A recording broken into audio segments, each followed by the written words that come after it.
Bonjour et bienvenue dans un nouvel épisode d'Expat et compagnie, un épisode spécial Van Life. Et j'interviewe aujourd'hui Rose et son compagnon Conrad. Ils sont tous les deux dans un fourgon aménagé depuis 2 ans et ils ont certainement plein de choses à nous raconter. Si la vie en van vous donne envie, eh bien écoutez cet épisode avec nous. On va vous partager plein d'astuces. Bonjour Rose, bonjour Conrad. Salut! Salut Expat et compagnie. Salut! Est-ce que vous pouvez vous présenter à nos auditeurs en quelques mots? Oui, alors moi je m'appelle Conrad et je suis développeur informatique et j'ai 31 ans et je vis dans un fourgon comme tu l'as très bien dit Clotilde. Moi je m'appelle Rose, je suis écrivaine depuis 2 ans maintenant et j'ai 31 ans aussi depuis quelques jours et je vis aussi dans un fourgon aménagé. Ça alors. Et oui, vous vivez tous les deux dans un van. Et avant de parler de ça, avant de rentrer dans le vif du sujet, je voudrais m'intéresser un petit peu au parcours de Rose. Rose qui m'a contactée et nous avons échangé en off sur son adolescence, puisque toutes les deux nous avons eu une adolescence un petit peu, disons, sous le tropique, ensoleillée. Est-ce que Rose, tu peux nous parler un petit peu de ce goût du voyage que tu as aujourd'hui et qui est certainement dû à ton enfance, tout comme moi? Ouais, bien sûr, avec plaisir. Euh, alors déjà ce qu'il faut savoir c'est que j'ai grandi dans le sud de la France jusqu'à mes 14 ans environ, donc j'ai pas beaucoup développé mon goût du voyage jusqu'à cette période-là. Mais par contre, un jour, mes parents ont décidé de partir vivre à l'autre bout du monde, littéralement, en Nouvelle-Calédonie, qui est donc une petite île française du Pacifique. Euh, donc j'ai passé toute mon adolescence là-bas, environ 4 ans, en gros tout mon lycée.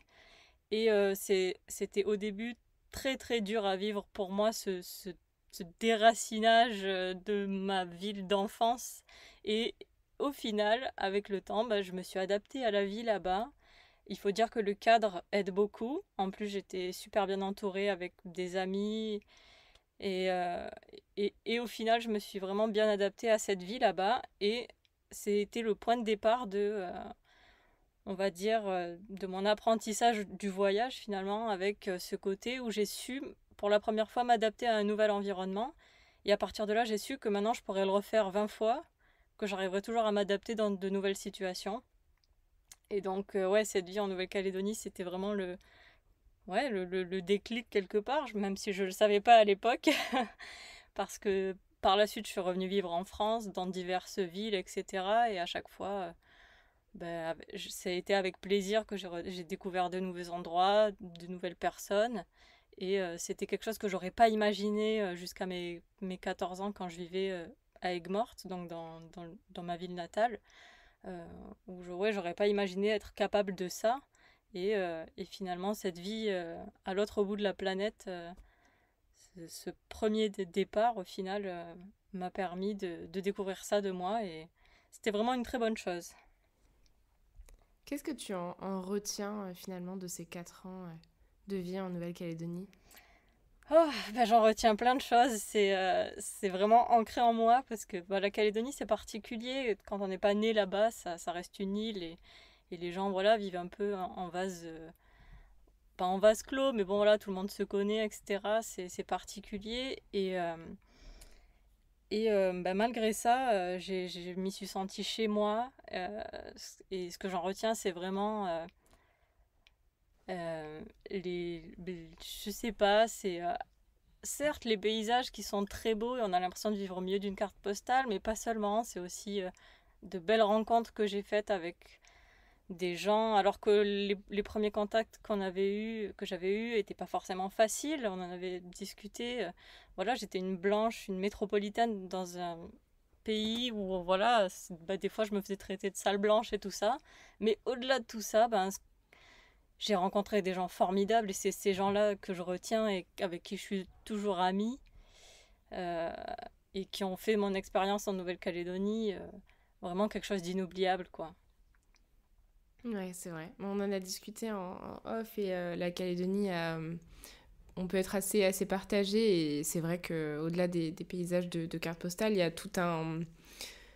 En fait, il y a tout un système de tribus qu'on est loin d'imaginer et les habitants, ils vivent d'une manière que moi, j'imaginais pas avant d'y mettre les pieds. Et parce que j'y étais en voyage, hein, j'y ai pas vécu aussi longtemps que toi. J'ai juste été, tu vois, un mois en tant que touriste. Et c'est vrai que ça m'a vraiment, vraiment beaucoup dépaysée. Je m'attendais pas à ça, alors que c'est un territoire français. Ouais, exact. Ouais, c'est vrai que la Calédonie, il y a ce côté, certes, il y a Nouméa, la grande ville, la capitale, qui est une ville comme une autre, et il y a aussi des plus petits villages, comme des villages qu'on connaît en France, avec toujours cette particularité que voilà, c'est un pays à part entière. Et à côté de ça, comme tu dis, il y a des tribus avec des gens qui vivent encore dans les cases, il y a des systèmes de chefferie, etc. Aussi, quand on est étranger à la tribu ou extérieur à la tribu, on doit payer un droit d'entrée quelque part en offrant un paréo, des cigarettes, ce genre de choses.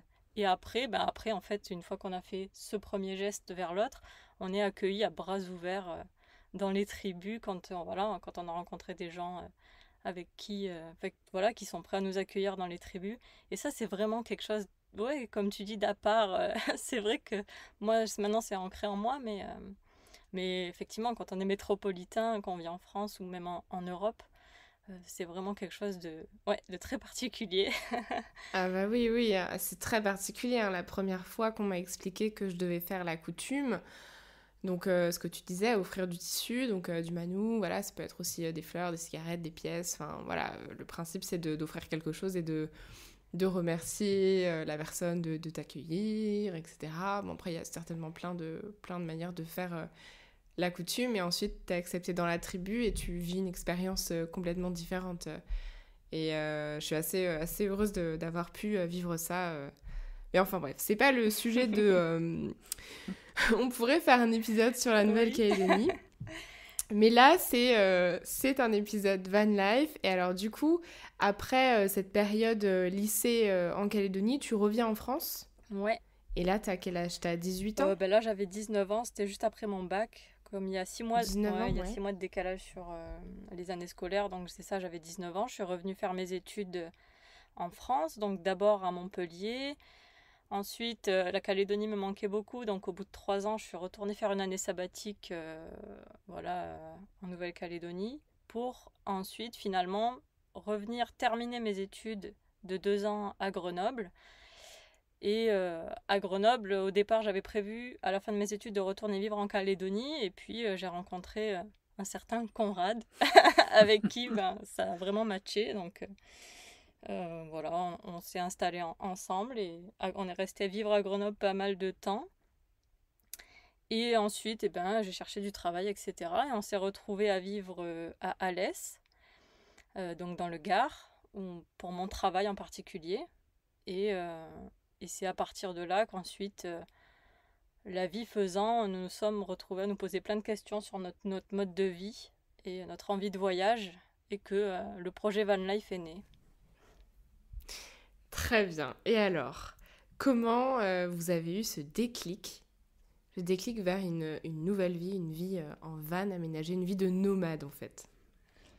Alors c'est vrai que dans une société où c'est pas forcément le modèle, le modèle établi, le modèle défini, c'est pas une conclusion auquel on peut arriver facilement. Mais nous, ça a été un déclic au moment où on est parti une semaine en voyage en Bretagne. On a fait une semaine de vélo. Et une semaine, on a trouvé que c'était vraiment trop court. Et sur le chemin du retour, on s'est posé la question, mais comment on pourrait faire pour jamais avoir à revenir? Pour pouvoir profiter, découvrir le monde, découvrir d'autres personnes, découvrir la beauté de la vie, sans être contraint par 5 semaines de vacances par an et par des contraintes extérieures. Et on s'est dit, mais en fait, la solution, c'est de vivre dans un fourgon. C'est de changer complètement notre... Tout simplement. La solution, c'est de vivre dans un fourgon, donc de revendre toutes nos affaires, d'acheter un fourgon, de l'aménager et de partir. Du coup, c'est exactement ce qu'on a fait. Aussi simplement, en claquant des doigts, voilà, c'était... Comme ça, on en parlera après, mais alors c'était quoi le projet global? C'était quoi l'idée? On achète un van, vous aviez déjà en tête voilà, de le retaper ou vous aviez pas du tout réfléchi à ça, vous vous étiez donné une limite de temps, un itinéraire précis, c'était quoi le projet global? Du coup, on y est allé par étapes sur la construction du projet, c'est-à-dire qu'on avait cette idée qu'effectivement, on voulait changer de paradigme, changer de point de vue sur notre manière de vivre. Et en fait, petit à petit, on a dépilé toutes les options qui s'offraient à nous. On en est arrivé à choisir la van life, et à partir de là, on a continué étape par étape à se dire, tiens, si on prend un van tout prêt, est-ce que ça nous conviendrait? On s'est rendu compte que non, qu'on préférait le faire nous-mêmes.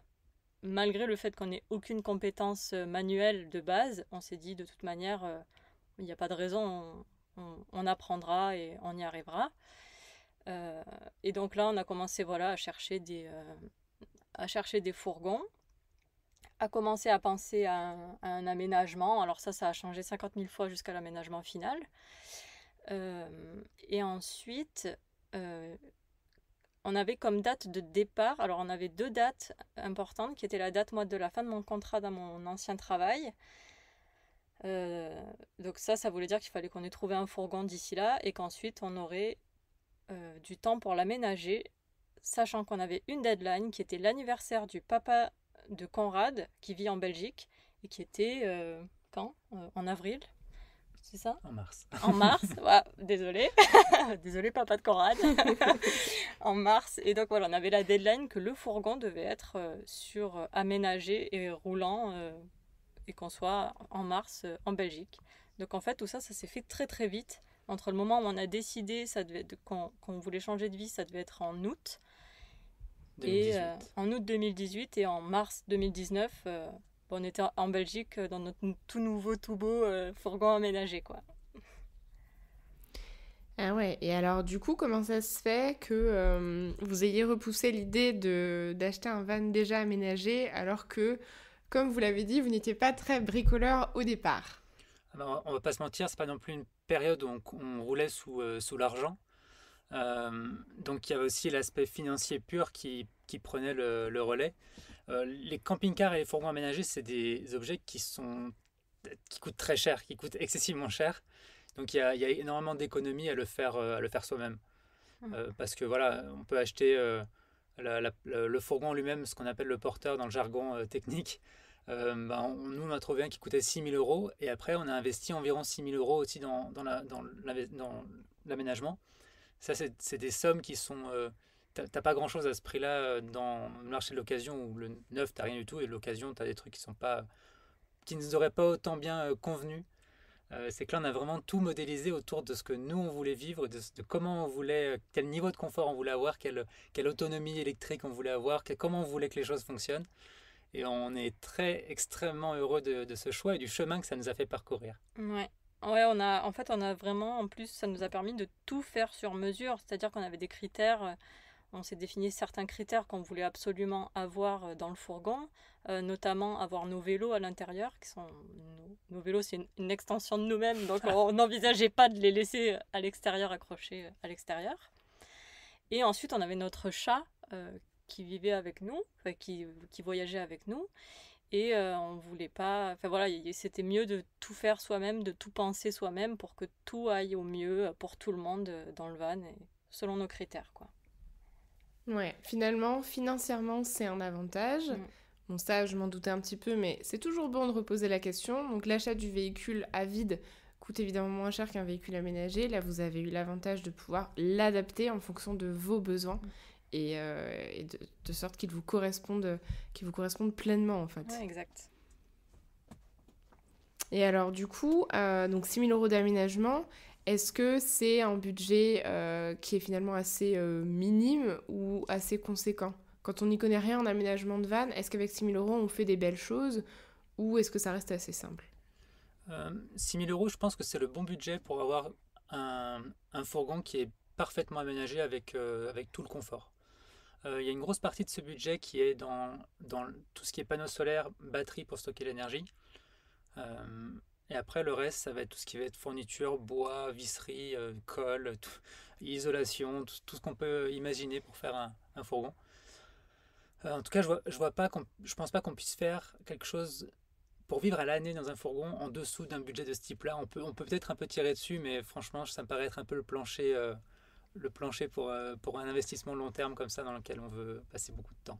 Ouais, Ouais. c'est vrai que nous, on Ouais, a... pour du long terme. Ouais, ouais, c'est vrai que nous, après, on a tout acheté autant que possible, neuf, etc. Bon, voilà, notamment dans cette idée qu'on voulait quelque chose qui soit durable. Après, évidemment, si on fait un peu de récup, etc., on aurait pu tirer un peu. Mais, euh, mais voilà, donc c'est vrai que 6 000 € pour nous, c'était le bon prix, quoi. Parce que vous imaginez vivre combien de temps dans ce véhicule? Ça fait déjà 2 ans, et est-ce que vous vous projetez encore plusieurs années ou Bah écoute, pas du tout? Clotilde, le temps passe tellement vite, ces deux années, on ne les a pas vu passer, parce qu'il y a un truc qui est assez phénoménal dans ce mode de vie, c'est la liberté que nous, on ressent. Et cette liberté, elle se traduit dans notre perception du temps comme le temps passe à une vitesse affolante.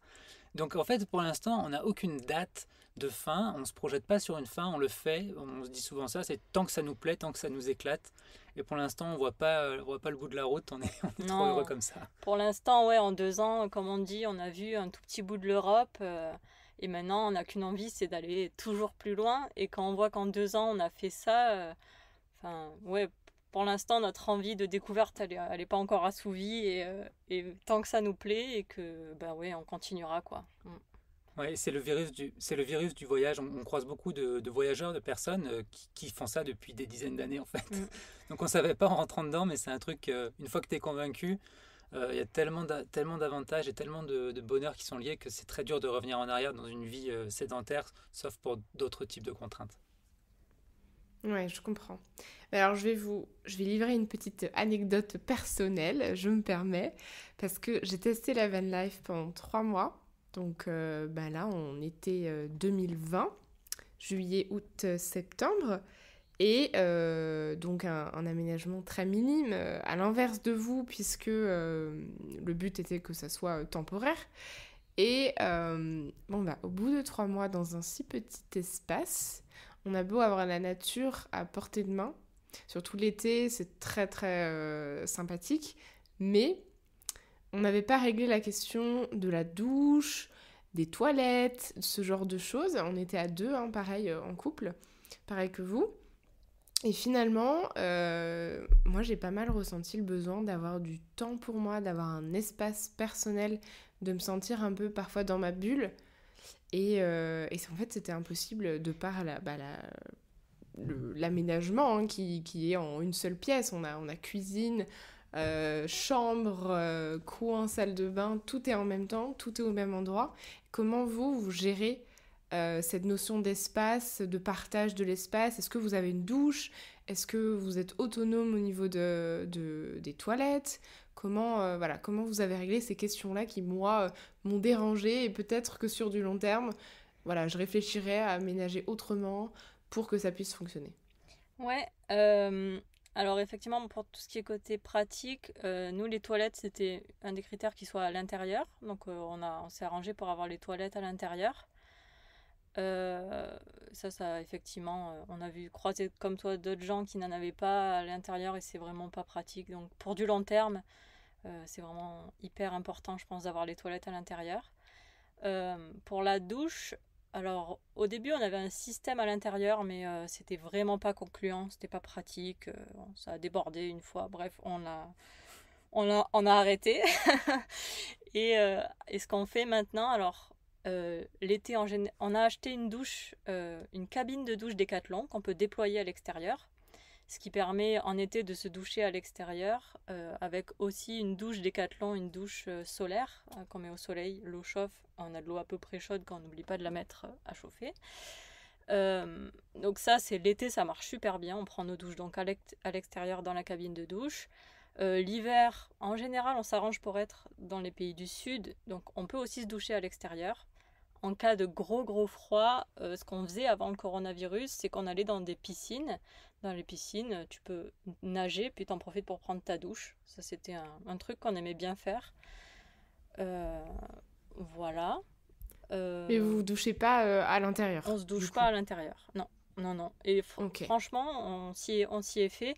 Après, ce qu'il faut aussi savoir, c'est que en van life, nous, personnellement, on se douche pas tous les jours parce qu'en termes de gestion de l'eau, comme on aime beaucoup rester des fois plusieurs jours dans la nature totalement isolés, ça nous ferait consommer trop d'eau. Donc on se douche beaucoup moins que quand on vivait finalement, quand on allait au travail tous les jours et qu'il fallait sentir bon pour les collègues en gros. Non pas qu'on sente mauvais, parce que si on sentait mauvais l'un l'autre, on se dérangerait comme on travaille vraiment côte à côte.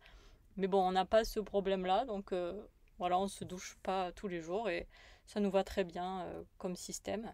Après voilà, chacun avec ses contraintes de décider s'il met sa douche à l'intérieur ou pas. Bon, nous, le système comme il est, pour nous, nous va très bien, donc on continue comme ça. Ok, super. Et ensuite, sur ta question sur comment on fait pour gérer le côté un peu où des fois on a besoin d'être dans sa bulle, ça, je pense que c'est un peu tout le monde a besoin à un moment donné d'être avec soi-même et pas l'un sur l'autre. Dans un van, alors nous, il se trouve que pour nos espaces de travail, ils sont côte à côte. Donc au niveau du travail, on a mis un rideau pour avoir quand même chacun sa bulle de travail. Et ensuite, quand l'un ou l'autre a besoin d'être un peu seul ou quoi, bah, soit il va se balader dehors, faire du sport tout seul. Si vraiment on est contraint d'être l'un avec l'autre, et ben, parce qu'il pleut par exemple, ben, l'un va se mettre dans le lit et l'autre rester à son bureau par exemple. Mais je pense que l'important c'est de communiquer quand il y a un besoin d'être un peu seul, parce que on va pas toujours bien, ou voilà, des fois on a juste envie d'être dans sa bulle comme tu dis.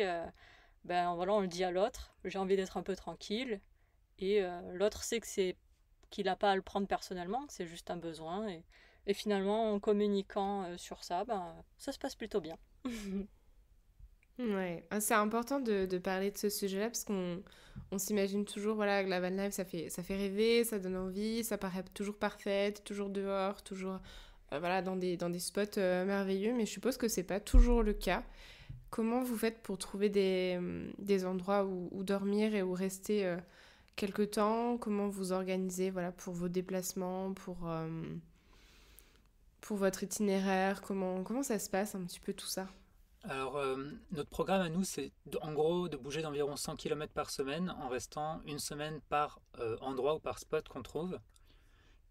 Notre objectif, c'est de trouver à chaque fois des endroits qui sont calmes, de préférence dans la nature, où il y a le moins de monde possible.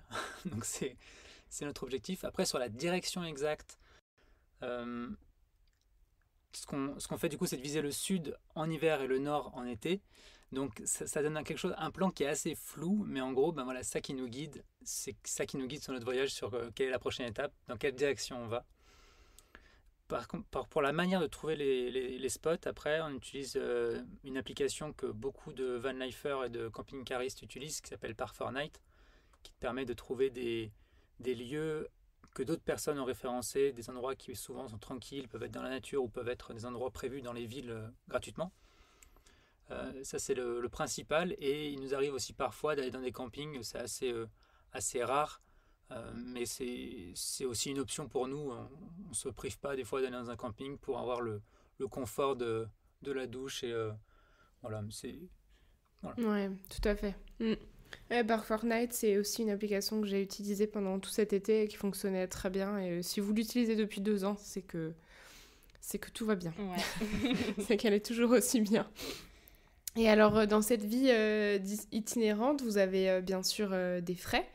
Vous devez manger, vous déplacer, entretenir le véhicule. Comment est-ce que vous subvenez à vos besoins? Ouais. Bah alors ça, déjà, ce qu'il faut avoir en tête, c'est que nous, quand on a changé de vie, on a complètement changé de vie, c'est-à-dire qu'on s'est débarrassé de tout ce qu'on avait en termes d'appartement. Donc on n'a pas de location à payer et on n'a pas de crédit à rembourser. Donc en fait, notre mode de vie actuellement nous coûte très peu cher comparé à une vie dans un appartement ou dans une maison. Parce qu'on n'a pas de loyer, pas de taxes foncières, pas de taxes d'habitation. Donc en fait, déjà ça c'est vraiment un point super important à avoir en tête. Et c'est aussi ce qui a permis au début, quand on a tous les deux, parce qu'on a vraiment tous les deux changé de métier, alors pas changé de métier à proprement parler, mais vraiment changé de manière de travailler. Ça nous a beaucoup aidé d'avoir aussi peu de frais, c'est-à-dire qu'on est parti, on avait juste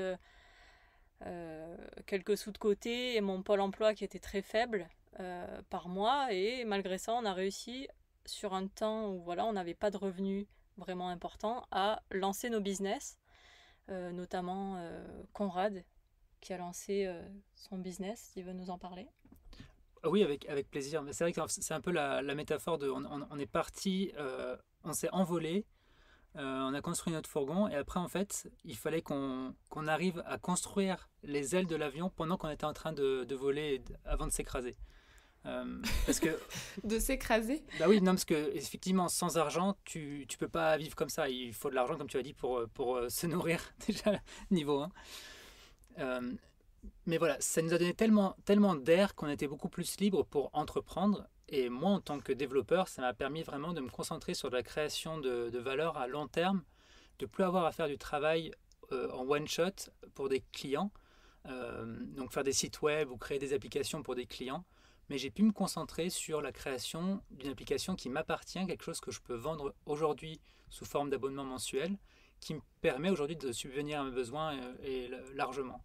Donc ça a été cette bouffée d'air que la van life nous a donnée, moi, m'a permis d'entreprendre beaucoup plus profondément, prendre plus de risques au final. Et aujourd'hui, ben, on n'a plus vraiment de problème d'argent et c'est cool. Ouais. Et ça aussi, ça a donc permis du coup le fait que Conrad puisse ben voilà, finalement lancer son business et que ça fonctionne. Ça a permis aussi le fait que moi je me lance dans un rêve que j'avais depuis très longtemps et qu'avec avec ses seuls revenus, moi j'arrive à finalement vivre mon rêve qui est de devenir écrivaine, qui se fait pas devenir écrivaine, ça se fait du jour au lendemain, mais en vivre, ça se fait en beaucoup plus longtemps que ça, que j'ai pas encore atteint le point où je gagne suffisamment d'argent pour vivre de mes écrits. Et le fait d'être en van life a permis que, ben, avec un seul salaire, moi je puisse me lancer voilà, dans ce nouveau métier. Ça aurait vraiment pas été possible dans une vie normale où j'aurais été obligée d'avoir un travail et faire ça comme hobby à côté, écrire, écrire à côté, et ça aurait pas été autant satisfaisant que ce que ça l'est aujourd'hui, quoi. La van life, ça vous a permis de vous réaliser en fait. Ça vous a donné des ailes finalement. Ouais, je crois Je trouve ça hyper beau. c'est ça. Tous les deux, en fait, vous avez réalisé, toi, un rêve et Conrad, ben, Un rêve aussi. un accomplissement. C'est un rêve Bien aussi, sûr. enfin, être à son compte, c'est le rêve de beaucoup de personnes. Et finalement, c'est vrai que tu te dis, ben, j'ai plus la contrainte géographique, je peux faire ce que je veux. Bon, après, tu as l'avantage d'avoir un métier qui s'adapte à la van life. Est-ce que, du coup, t'as changé quelque chose par rapport à ce que tu faisais avant? Oui, Enfin, effectivement. je veux dire, ouais, Oui, t'as adapté. tout à fait, oui, mon métier à moi, j'aurais pu, je pouvais le faire en étant physiquement dans les bureaux d'un client ou en travaillant dans une entreprise qui a des besoins logiciels. Je peux aussi le faire à distance, travailler avec des clients depuis mon van. Ça aurait pu être une solution. Euh, mais ça, c'était vraiment, je dirais, une solution plus court terme. C'est-à-dire que c'est aussi, ça a été l'occasion aussi pour moi de faire un chemin au niveau presque philosophie, mais comment gérer un business en ligne et comment faire la différence entre un produit et un service pour vraiment réussir à encapsuler son temps sous forme de produit plutôt que de fournir des services où tu es payé une seule fois pour ton temps. Ouais, là, ton temps n'est pas échangé contre de l'argent en fait. Ton temps, tu peux le revendre sous forme de produit. Et du coup, tu vends un produit et pas ton temps pour de l'argent. Voilà, On est sur quelque chose qui est exponentiel. exactement, tu casses le lien entre ta ressource qui est la plus limitée pour toi, qui est ton temps et dont on dépense tous la même chose en même temps. Tu l'échanges et tu le places dans un truc où du coup les gens peuvent bénéficier de ton travail, mais comme tu l'as dit, que c'est quelque chose qui peut se démultiplier de manière infinie. Il y a pas de plafond au nombre de personnes qui peuvent bénéficier de ce que tu as fait. C'est comme créer une formation en ligne ou créer un logiciel ou faire un film ou un podcast, une série, un livre. C'est d'investir son temps dans la création d'un produit qui bénéficie, qui reste dans le temps et qui bénéficie à plein de monde. Ok, C'est super intéressant en tout cas. Et Rose, donc tu as réalisé ton rêve, tu as écrit ton premier roman policier en 2020, Le Crépuscule d'Aurore. Est-ce que tu peux nous en dire 2 mots? 2 mots sur le roman ou sur comment j'y suis arrivée? Eh bien écoute, sur la façon dont tu y es arrivée, tu peux nous en parler. Je trouve ça hyper intéressant. Est-ce que tu as écrit pendant le voyage? Est-ce que ça t'a inspiré? Est-ce que tu es partie de quelque chose que tu avais déjà écrit avant? Voilà. Ouais. Et tu peux nous parler du livre aussi. Ok. Je suis libre. Très bien. Eh ben écoute... C'est ton moment. Ouais.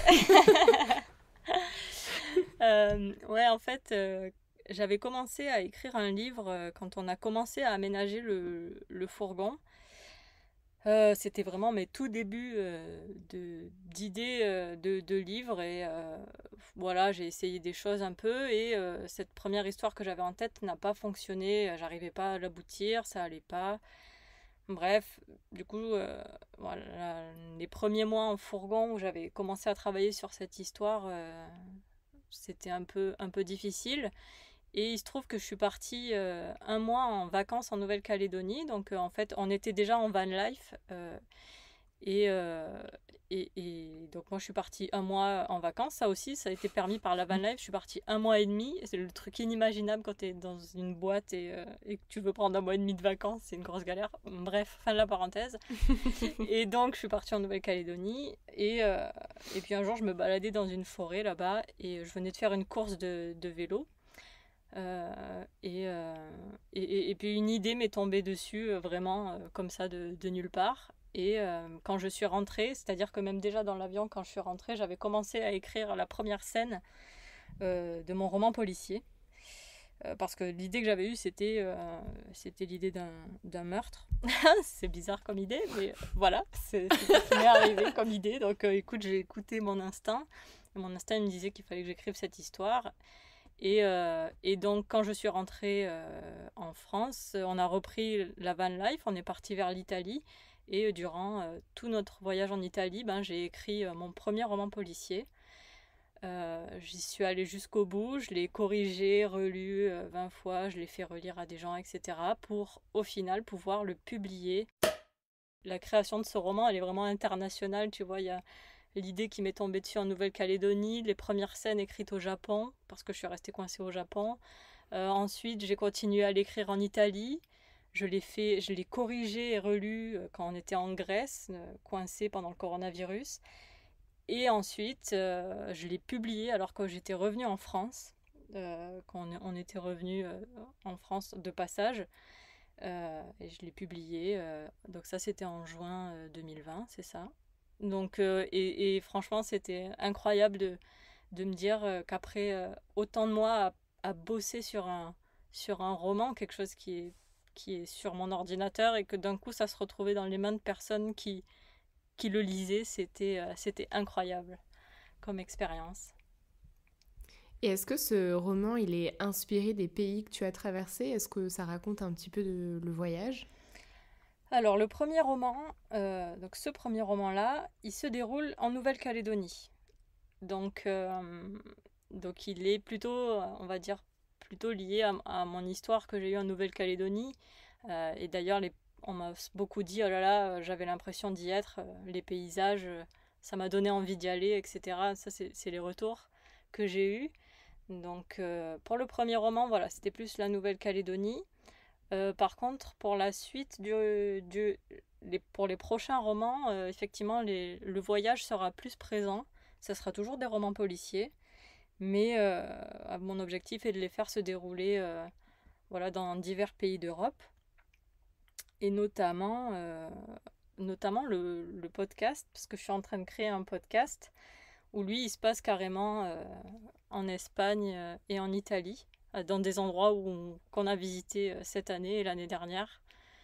Donc voilà, ouais, le voyage influence quand même beaucoup ce que je découvre, qui est ma vie. Ouais, il vient nourrir Exactement. ton histoire, il vient nourrir tes descriptions, ouais. Il met une ambiance. C'est ça, exactement. Ouais. Finalement, la van life te permet de... Enfin, est-ce que ça te permet de décupler ton imaginaire? Ouais. Est-ce que ça t'inspire plus que si t'étais resté chez toi dans ton appartement ou je ne Ouais. sais où. Oui, c'est vrai que le mythe de l'écrivain qui reste chez lui enfermé, c'est un faux mythe en fait. Ça n'existe pas. Un écrivain, il se nourrit de sa vie, des gens qu'il rencontre, des paysages qu'il traverse, des expériences qu'il vit. Et effectivement, bah, le fait que moi, je suis en mode découverte tout le temps, bah oui, ça vient nourrir mon imaginaire énormément et de manière du coup qui est peut-être un peu plus différente que d'autres personnes vu que bah, je vis pas les mêmes choses que quelqu'un qui effectivement a son quotidien métro, boulot, dodo. Euh, voilà, moi mon quotidien il est complètement différent et donc mes idées sont mécaniquement un peu différentes aussi voilà, d'un écrivain qui vivrait dans une grande ville par exemple ou quelque chose comme ça, ouais. Ouais. Et tu nous parlais tout à l'heure de la Grèce, de l'Italie, de l'Espagne. Finalement, ça a été quoi votre itinéraire jusqu'à présent? Alors l'itinéraire, on s'est pas mal orienté autour des contraintes. Au début, contraintes familiales, comme Rose l'avait dit, l'anniversaire des 70 ans de mon père qui était en mars 2019, Mm. Et qui vit en Belgique. qui vit en Belgique, donc c'était un peu le point de départ. Après, du coup, on a fait un voyage, on est parti un peu vers les Pays-Bas rapidement, l'Allemagne, après on est redescendu vers la France, ensuite on est parti en Italie, de l'Italie on est allé en Grèce en prenant un bateau. Donc après voilà, on était en mars 2020, on était en Grèce et là c'était le premier confinement lié au coronavirus.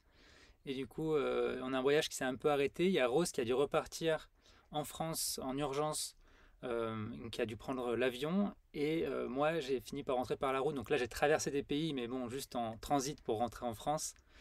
Donc à ce moment-là, il y avait la Bulgarie, la Roumanie, la Hongrie, l'Autriche, la Suisse et retour en France. Et ensuite, on est reparti pour l'hiver 2020-2021. On est parti en direction de l'Espagne, objectif Portugal, où on se trouve actuellement. Ouais. Ok, donc vous avez essentiellement voyagé en Europe. Est-ce que c'était un choix de départ? Alors, je sais que vous n'aviez pas vraiment de programme, mais est-ce que rester en Europe, c'était une volonté? Alors, Ouais. En fait, au début, c'était une volonté de rester en Europe pour plusieurs raisons. C'était déjà pour nous tester un peu cette vie-là, voir si ça nous plaisait, etc. Notamment, c'est très facile de voyager en Europe hein, avec l'absence de frontières. Voilà, on n'avait pas ce souci-là de se dire est-ce qu'il faut faire des visas, est-ce qu'on a un délai dans tel pays ou pas. Voilà, c'était un peu aussi une simplicité pour le départ, pour voilà, faire nos armes en gros.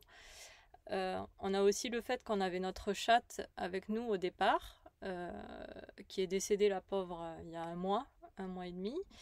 Mais bon, voilà, et du coup, d'avoir notre chat avec nous et d'être en Europe, c'était plus simple que d'être, je sais pas, en Chine ou en Amérique, où ça rajoutait beaucoup de contraintes d'avoir notre animal avec nous. On s'est dit, on va commencer par l'Europe. On verra après les évolutions. Et donc là, ben, entre-temps, il y a eu le coronavirus. Donc, même si on avait voulu partir ailleurs, on n'aurait pas pu. Donc, pour le moment, on reste en Europe. Et voilà, on a encore plein de choses à explorer, hein. L'été prochain, on vise d'aller par exemple en Norvège. Enfin voilà, vers la Norvège si c'est possible. On aimerait bien l'hiver d'après retourner vers la Grèce, pourquoi pas la Turquie. Et après, tout ça, ce sont des plans que nous respecterons ou pas. En fait, on n'en sait rien parce que nos plans changent toutes les 5 secondes. Mais voilà, oui, en gros, l'Europe pour le départ, mais nos frontières sont... Enfin, nous, on est prêts à aller n'importe où dès qu'on le pourra, quoi. Et est-ce que la crise sanitaire actuelle a freiné ou voilà, est-ce qu'elle a mis des barrières à vos projets de déplacement, à vos déplacements, est-ce que ça a mis des contraintes dans votre vie quotidienne? Au début, oui, au début, c'était difficile pour beaucoup de monde parce que c'est beaucoup de contraintes qui n'avaient jamais existé dans notre vie auparavant et qui d'un coup devenaient des réalités. Donc voilà, on a eu une petite mauvaise expérience en Grèce où on a dû se faire déporter de l'endroit où on restait en confinement tranquille. On a été un peu bousculé par les autorités, mais bon, ça a duré un week-end. Et ça nous a surtout empêché d'aller là où on voulait aller. À la base, c'était aller en Turquie. Moi, j'avais déjà visité Istanbul dans le passé. J'aurais beaucoup aimé qu'on y aille. Mais ça n'a pas été possible. Donc là, on a un peu mis le projet, on va dire, purement voyage sur pause. Donc l'exploration du monde et sur pause, mais ça ne nous empêche pas d'explorer le tourisme local à l'échelle européenne. Donc c'est quand même assez vaste. Et il y a de quoi faire, il y a de quoi faire, oui. Notre carte de déplacement de 2020 en pleine pandémie, à mon avis, il y a beaucoup de gens qui aimeraient pouvoir avoir découvert autant de choses. Ouais. On n'est pas à plaindre. On a de la chance. Ouais. Ouais. Et même dans notre quotidien, nous, vu qu'on est déjà par nature, c'est un peu drôle parce que le monde est devenu un monde de travail à la maison, travail à distance avec Internet. Sauf que nous, ça fait 2 ans qu'on fait ça parce que par nature, on travaille à distance. Donc, on travaille de chez nous à distance. C'est donc le monde qui a fini par nous rattraper et tout le monde fait comme nous. Tout le monde nous imite. Ouais, tout le monde n'a pas un fourgon aménagé dans lequel il travaille à son compte, je précise. Et d'ailleurs, on n'en a pas parlé du tout, mais quand même, il faut le noter. Votre fourgon aménagé, vous l'avez pas dit, mais je le sais, c'est une ancienne ambulance. C'est quand même pas rien. C'est quand même assez atypique comme véhicule. Ouais, c'est vrai. Oui, on en revient un peu à la genèse du projet au moment où on choisissait un fourgon pour être notre fourgon aménagé. Et en fait, t'as pas non plus 1 milliard d'occasions, 1 milliard de choix, donc il y a un moment où on fait avec des contraintes. Notre premier objectif, c'était que ce soit le fourgon le plus discret possible, donc de préférence blanc, donc là c'est un peu raté. C'est loupé, ouais. Mais surtout, voilà, après c'était un budget, on voulait mettre environ 6 000 € dedans, et on voulait qu'il ait tel et tel critère. Et il se trouve que il y avait cette magnifique ancienne ambulance de pompiers. On dit ancienne, mais pour nous, elle est de 2005, elle est toute jeune, quoi. Elle marche très bien. Ouais. Et au final, on s'est projeté dans l'idée, on s'est dit oui, c'est sympa, il y a une identité visuelle au projet, c'est cool. Puis voilà, on l'a fait là-dedans et ça a des avantages. C'est un avantage tout simple. C'est par exemple dans les ambulances, dans pas mal d'ambulances, il y a un chauffage intégré. Et donc, on a pu recycler ce chauffage intégré à l'équipement de base. Et ça a été utile. C'est utile parfois quand il fait vraiment froid, ce qui est assez rare dans notre choix de voyage. Oui, c'est vrai, puisque vous êtes organisé pour aller au nord en été et au sud en hiver. Exact. Yes. Ok, et alors on va finir avec une dernière question. Quelle est votre journée, votre semaine type? C'est quoi une semaine type quand on est en van life? Moi, c'est une bonne question. On fonctionne pas forcément de la même manière, Rose et moi. Moi, j'ai un calendrier qui me crée des zones dans mon temps pour savoir ce que je vais faire un peu à l'avance, pour allouer du temps en amont. Rose, toi, tu es plus à l'instinct et en fonction de tes envies. Ouais, en fait, souvent, moi, le matin, par exemple, j'écris pour être sûre d'écrire tous les jours, parce que c'est la meilleure manière d'avancer dans l'écriture d'un roman ou d'une série policière audio. Mais après, oui, c'est vrai que les après-midi, moi, je suis plus à l'instinct. Donc, tantôt, je vais travailler sur ma communication, tantôt, aller me promener. Voilà, c'est vraiment au feeling. Après, ce qu'on essaye de faire, c'est quand même, depuis notamment le coronavirus, c'est de s'allouer du temps pour faire du sport. Parce que le fait d'être indépendant, au niveau du travail, on aurait tendance à trop travailler. Si on s'écoutait pas, non, si on s'écoutait trop, on passerait notre temps enfermé à bosser en fait, parce qu'on est tellement happé dans nos projets. Et donc on a quand même calé dans notre calendrier, voilà, des moments où on va se promener, faire du vélo, etc. En temps normal, ça serait aller visiter des villes, aller visiter des lieux. Là, on essaye de limiter, on privilégie plutôt d'aller visiter les paysages, etc. D'aller faire de la rando, voilà, plus du côté nature. Mais voilà, après c'est vrai que c'est quand même hyper flexible nos semaines, finalement, ouais. Ouais, tout en ayant une routine qui nous permet de structurer notre vie. Oui. Parce que voilà, qui dit van life dit pas non plus faire n'importe quoi, n'importe quand. On a des responsabilités à chacun et on fait en sorte que tout ça soit le plus fluide possible. Et on est vraiment passionné par ce qu'on fait, donc on fait ça avec joie et avec bonheur. Ouais. Oui, parce que finalement, on a l'impression comme ça que la van life, ça peut être un peu les vacances. Hein. On n'a pas le lundi matin, on n'a pas de contraintes, mais en fait, si, vous avez quand même un travail et c'est important pour soi d'avoir un rythme, un équilibre. Et est-ce que, par exemple, vous gardez le samedi-dimanche comme jour de week-end ou est-ce que ça n'a pas d'importance ? Alors ça a beaucoup varié dans nos routines parce que faut dire aussi que nos routines évoluent assez régulièrement avec les périodes. En ce moment, oui, on a le dimanche, on travaille pas. Mais c'est normalement parce que c'était quand dimanche hier? Oui, hier on a Bon, travaillé. ben hier, on a travaillé par exemple, tu vois. Donc dans l'idée, voilà, on essaye de pas travailler le dimanche par exemple, notamment parce que c'est l'occasion d'appeler un peu, pourquoi pas la famille, qui eux sont en pause le dimanche. Mais après, ouais, c'est pas une. Enfin, ouais, ça dépend vraiment des périodes, ouais, de nos envies. Des envies. Ouais. Ouais, Ouais. mais c'est bien parce que finalement, c'est pas pour. Enfin, avoir cette liberté, c'est pas pour finalement se recréer un schéma typique de salarié avec du travail du lundi au vendredi. Et encore là, on est sur un schéma classique, mais il y a aussi d'autres. Il y a aussi plein de personnes qui travaillent le week-end, hein, bien sûr. Mais comment vous occupez vos soirées? Est-ce qu'il n'y a pas une routine justement qui s'installe un peu trop à être toujours tous les deux, parce que je suppose qu'en ce moment, vous pouvez pas trop faire de rencontres ou sortir. Comment ça se... Enfin voilà, comment vous vivez ça? Bon, on le vit très bien. Nous, notre routine du soir, c'est une routine où on coupe le travail. Donc, ça commence, on va dire, maximum à 19h, parfois un peu plus, mais bon, souvent 19h, où on va passer du temps pour cuisiner, manger. C'est toujours un plaisir. Et puis, souvent, en fait, on va dans le lit et puis on va soit jouer ensemble à des jeux de société, soit regarder des films ou des séries. Et ça, c'est quelque chose qu'on ferait crise sanitaire ou pas crise sanitaire. Donc nous, on Oui, est très heureux. ouais. Pareil, le midi, on a notre routine où on s'arrête de travailler, on mange ensemble, on discute, des fois on joue un peu.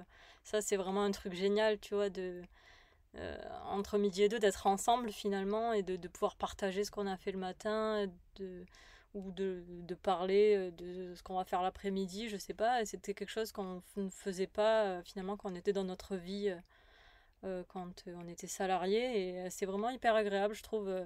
Des fois, moi, je me prends 2-3 heures de pause le midi, quoi. C'est trop cool. Et je rebosse plus tard. Ben, je bosse un peu plus tard le soir, tu vois. Non, ouais, c'est cool. Ouais, et puis on n'est pas non plus que tous les deux. On est avec, on a chacun nos communautés en ligne.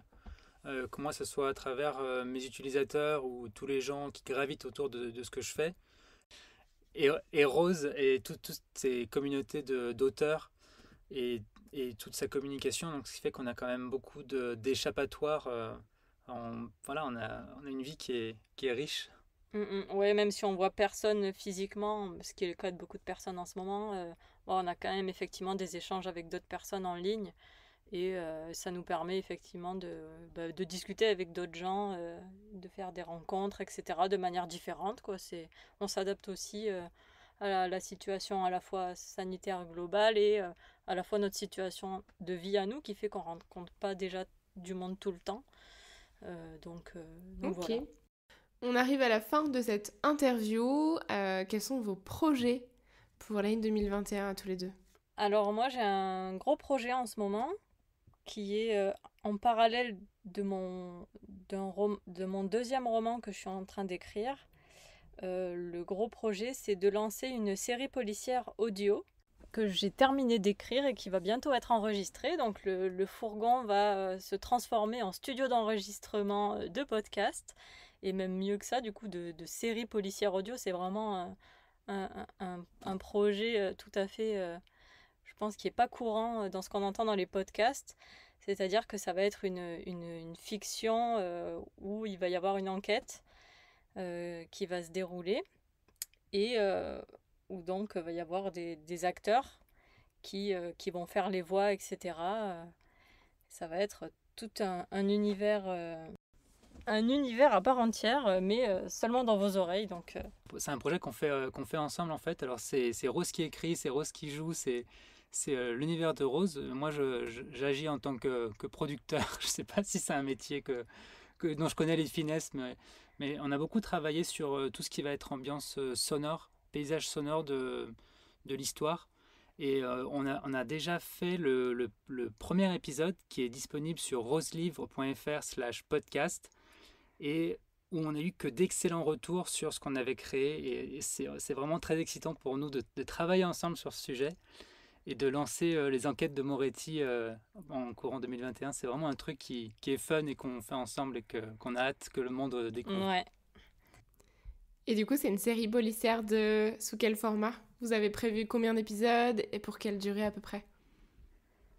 Alors, il y a 11 épisodes qui vont durer environ 10 minutes chacun. Sachant que la sortie du podcast, ça sortira une fois par semaine à partir de fin avril.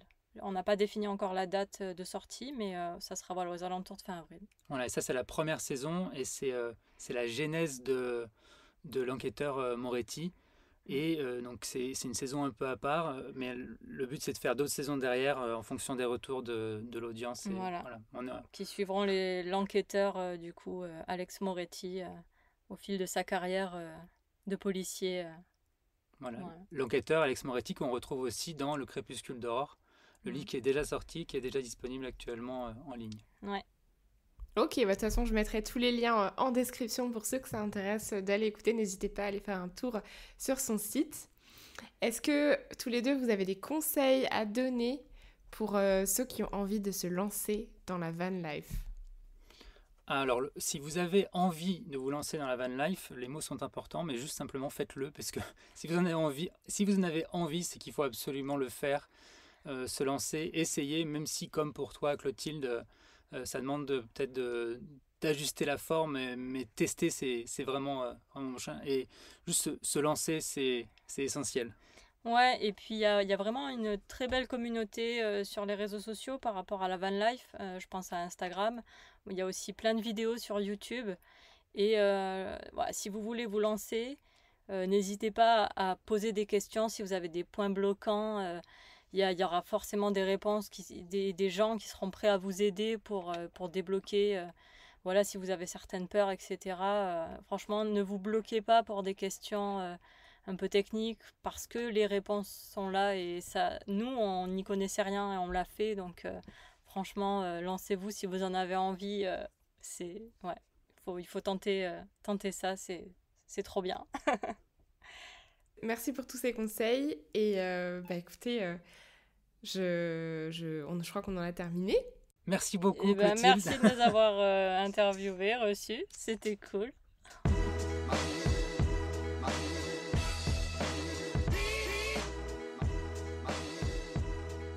Vous venez d'écouter un épisode d'Expat et compagnie. Inspirez-vous et osez votre propre expérience de vie à l'étranger. Si cet épisode vous a plu, n'hésitez pas à le partager autour de vous. À bientôt!